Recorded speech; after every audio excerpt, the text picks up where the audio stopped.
from New York about my batting. Yeah, and I was looking for you. I'll get a bigger wizard. I said, I'll change you into a mouse. Yeah. I'm only about double the size of a mouse anyway. You're a little one, I'll tell you that. I remember that. You tried to get me, Jonathan. I met you earlier, I was quite worried. Yeah, well, I thought, is that him? I was just, the brain was going round. Go on, Jeffrey, off you go. Go and have lunch. I do remember that. It was quite amusing, actually. Anyway, we're watching Shane Warne bowling on the outfield at the moment. We've heard Jeffrey Boycott's thoughts of the series. I'll probably hit you to go past Daniel. Watch out. I'm sorry about that. No, not at all. I thoroughly deserve it. I think you did. Actually, it was quite an amusing time. It was. I was sitting in. I was sitting in my apartment in New York, and I was listening to you both. It was during the South Africa series, and I suddenly went, I'm just going to try and irritate Jeff Boycott for a moment. And I looked up, and your strike rate was above his. It was just slightly compared 3 runs compared to about 6,000, but still. It was strike rates in one day cricket, yes. It was. Well, I was very grateful for it, and I'm grateful for anyone who winds up, Jeffrey. Can I also Tom Felton, nice to come on, Tom. Great to see you as well. Thank you very much for having me, sir. It's quite an honour. I'm delighted to be here on our day off, enjoying the cricket. It's fantastic. We are both very, very excited. To say about being on TMS. Daniel, you're always excited. Last time we could hardly sit you down. Oh my God! No, I mean anybody who knows me will tell you that I am the most hyperactive child in the world. It's true. It's true. I can back that up. Yeah, I mean Tom's quite a laid back sort of character, but and he's done well to cope with me over the last 10 years. It's pretty worn out, Tom. But the intriguing thing is that you two in the films, of course, aren't exactly best mates, are you? Here, watching the cricket together. People will be intrigued by this. Well, you know, yeah, go on. Tom. Cricket has brought us together, my friend. It has. It's a unifying sport. I actually, as I said to you last time. When I was on TMS last time, I probably pretended to know a lot more about the sport than I actually did. I couldn't tell us all. Well, I am an actor. But I sort of blagged my way through a lot of that. But I know a lot more about it since then. I got into cricket very, very late. I'm not sure about you, Tom, but I mean, I got into it in the. Who did start first then? Who did start? Tom, I don't know. I probably was it. I'm not quite the stats man that you are. You're well and truly. You played at school, Tom. I did. I was from a young age. I thoroughly enjoyed playing cricket. I still do as we speak. Tom is a rather good fast bowler. I do enjoy it. I'm not really. I'm saying I'm up for a few overs if they're willing to put me in. I don't know. Might need you later. Right. So you played to a decent sort of a level. Oh, decent is an ambitious word for me. I play cricket. I aim for the stumps. That's pretty much it, I think, so far. That's the main thing. You're making them play.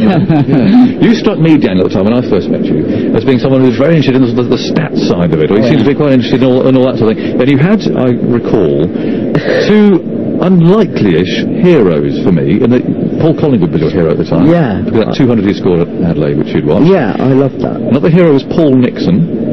Might not been absolutely at the sort of the highest echelon of people who are inspired into cricket, but a very nice lad, someone I played cricket with. And you followed Leicestershire, which again might not be the most. But you know, I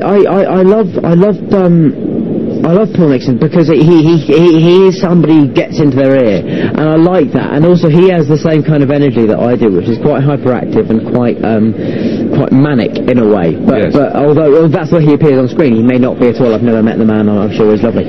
But he has got lots of energy. You're right. He's got bags of energy. And Paul Collingwood, simply because I'm very, very interested in the First World War and things like that. And as far as I'm concerned, Paul Collingwood does make batting look like trench warfare, which I quite like. It's attritional and it's gritty and it's rather wonderful to watch. And it's a lot of it. You know, it's almost that he. I mean, I've met him sort of a couple of times, and both times I've probably been in no proper state to talk to him because I've been so overexcited.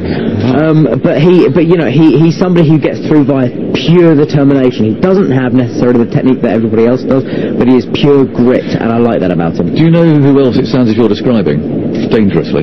Who's that? Jeffrey Boycott. I know, I'm not going to say anything because I might upset him again.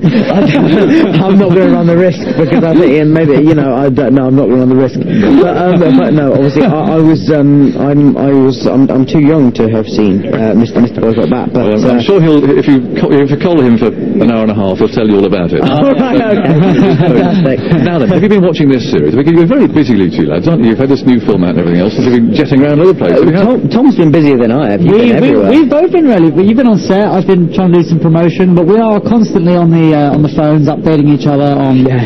It's quite bizarre. We'll have one scene where we're trying to rip each other's heads off, and then we'll be updating each other on the cricket score. Oh, well, that's the weird thing is that sort of I've been very, very good friends with Tom's girlfriend for a while now, and so that was sort of what I got to know you through. It's true, for a while, and so it was slightly odd suddenly. We got to know each other really well. So we'd go around to each other's and we'd watch cricket, and we'd go to. We went to a couple of 2020 matches. Sorry, I just hit the mic. We went to a couple of 2020 matches together, and suddenly we get on set and suddenly, oh my God, we've got to do a scene together. It's very difficult suddenly, you know. But you have to be quite nasty to each other. You're the nasty one, aren't you, Tom? Slightly. Harry doesn't like me either way, but no, it's true. We have to bring a bit of venom to the scene, but a bit of a bully. It's something like that. But we enjoy it. We have great fun taking the mickey out of each other and being as hardcore as we can with each other. Yeah, it's good. It is very, very good fun. That's it. Kept it going. That's the thing. Also, I mean, is it easy to keep it going for